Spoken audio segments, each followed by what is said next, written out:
Hi, Lisa Pinkham here, and this is a Return to Joy story. And it's returning to joy from hopeless despair. And hopeless despair sounds so dramatic. It reminds me of Anne of Green Gables in the stories. She would say, I'm in the depths of despair. But I realized that I struggle a lot with uh, hopeless despair. And it's the sense that I don't have the resources I need to keep going. And I just want to give up because when I look to my future, I don't have any hope that I can handle this. So, my story is about Christmas Eve day 4 years ago. And one of my daughters was living in Nashville, and my parents, my other daughter and husband, we all were in Nashville. And it felt really, really important for our family. One of the things that we do is we go to a Christmas Eve service and celebrate it. So we were in a new city, and it was just felt like an especially important year for us to remind ourselves of who we are and have that grounding and that familiar experience of celebrating Christmas Eve at church together. And there was a fair amount of angst and complication about that. So I did a lot of research trying to find a service that would be a good fit for all of us and create peace and unity and joy. So did a ton of research, planned planned our day, trying to accommodate what everybody wanted, and um, we all got ourselves to the church and um, discovered that I had made a mistake. That when I made the plans, the there was going to be a service there, but the plans had changed, and I didn't follow through on that little, still small voice saying, "Double check on the website, make sure it's still there." So it was considerable effort. We were all there, no service, and we couldn't get to another service. Like, just the circumstances were such that we couldn't find another service.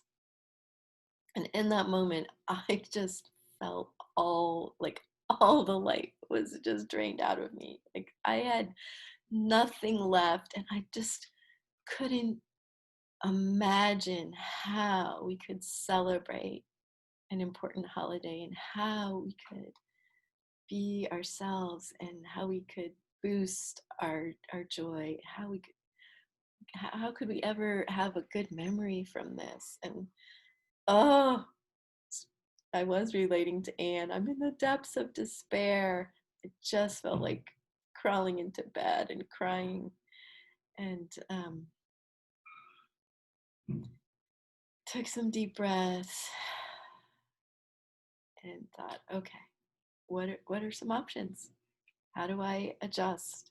How do I create meaning and connection out of this? And um, went went back in and tried to have a more relational attitude with um, the people in the lobby who are running the information desk, and just finding out more about the building that we were in. And it turned out that they had set up artwork about the nativity, and they had set up a Stations of the Nativity display. And so the six of us went up to that room, and I said, hey, let's just each of us at our own pace walk around and visit these Stations of the Nativity. And could we just like sit in these chairs in a circle after and talk about one thing that was really important, or our favorite thing, or our favorite painting.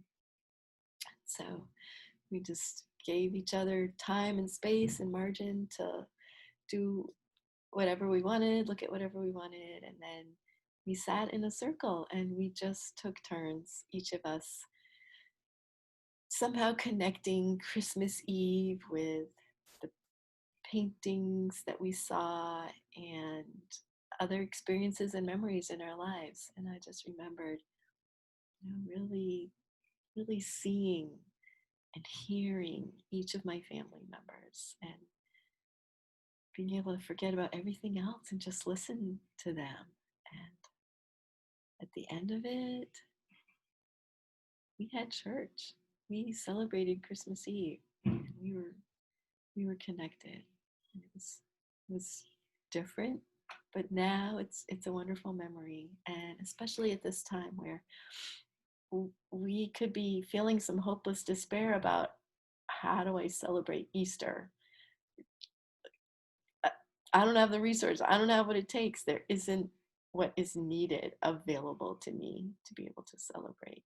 And I hope that all of us find our ways, our own unique ways, with God's help, to return to joy from any sense of hopeless despair.